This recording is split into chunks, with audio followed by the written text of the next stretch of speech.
They call it a regulation change, but in reality, it is a massive tax increase on silver stackers in California, and it is an abomination.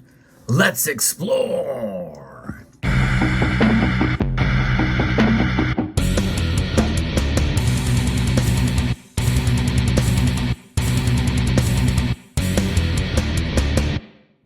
A member of the community shared with me a recent change that had occurred, and actually at the beginning of this year.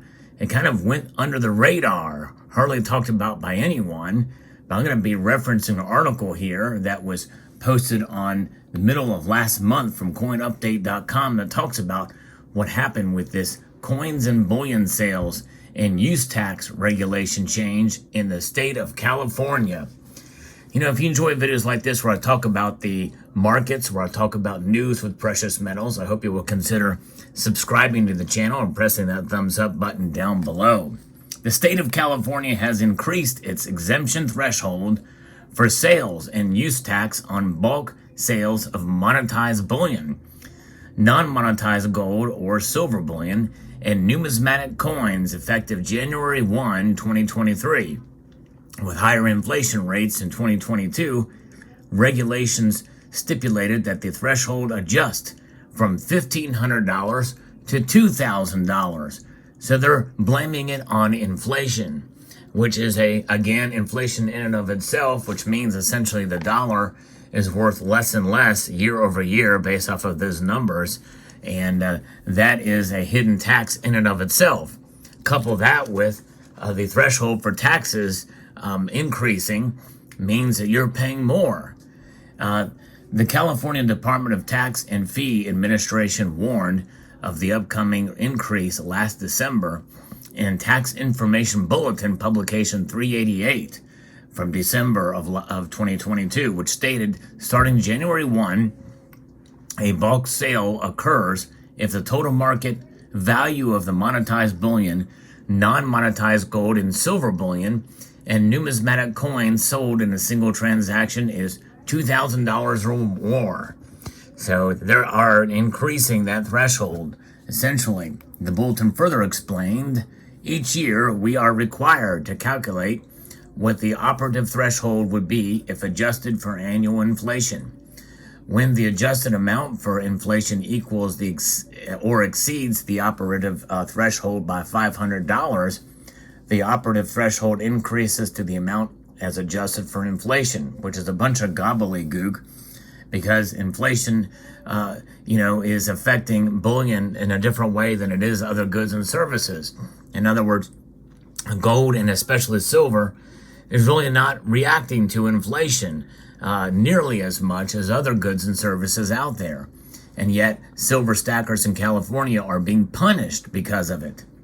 And, of course, kind of defeats the purpose for stacking precious metals, right? They're supposed to be a hedge against inflation. But you have to think about inflation and recession. And when silver catches up to it is not going to be in lockstep with other goods and services. So this is what we're dealing with and what stackers in California are having to deal with now. This change may be a surprise to many California coin and precious metal business owners. This is an annual calculation that happens automatically under the law. But it's been a while since we've seen it go up by this much, and it exceeds this operative threshold of $500. According to the bulletin, the regulation is in the process of being updated to reflect the new threshold. However, as of May 2023, the regulation still states the exemption threshold is $1,500. And so I guess they're going to be adjusting it probably the next fiscal year. So likely that is going to be coming very soon if it's not already been implemented yet. That's the problem. The law allows it to be adjusted in such a way to be able to increase that threshold. And by some measures, in a rare case, maybe even decrease if there's a deflationary period. Highly unlikely to happen. I think that's off the table of discussion.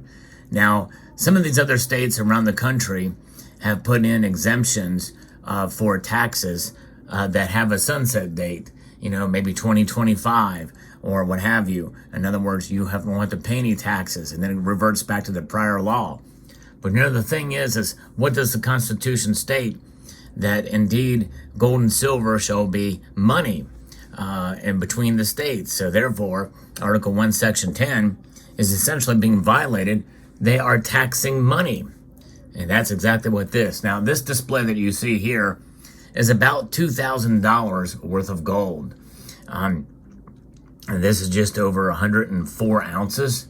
And this is a representative of what you would have to buy as a silver stacker in order to reach that threshold. And now, a lot of silver stackers, especially, they don't buy silver in these kind of increments. It's very unusual for a silver stacker just to go buy 100 plus ounces of silver at any one given purchase. Usually it's 10 ounces at a time, or they may buy a couple of silver coins from their local coin shop, or online to meet a threshold for savings for shipping, which is about $200 right now. And still, for some silver stackers, that's still a lot.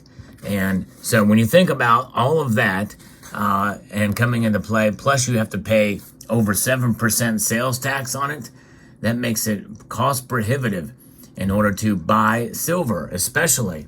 So silver stackers are especially punished in this situation. Now, gold stackers, if you buy over an ounce, you're right at that threshold, maybe a little bit more. But if gold were to drop back to $1,700, then you are going to be punished, especially if you're going to buy gold in a 1 ounce size. Now, obviously, fractional gold is going to be, you're going to be hit with this tax, and it's going to be awful. Now, believe it or not, most of my viewers, according to my analytics, are from California. So if you're from California, I encourage you to write your state assemblyman. And write and let them know what you think about this, and that the law needs to be changed, that they need to do away with taxes of any sort to purchase precious metals.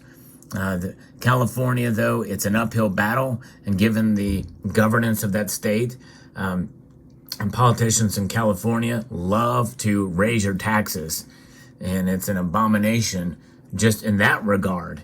But it does not hurt, and I think it's a good idea to go ahead and write them anyway, because gold and silver are being recognized indeed as money in states across the nation at an alarming rate, actually. It's pretty amazing to see many of these states that have recognized gold and silver as legal tender.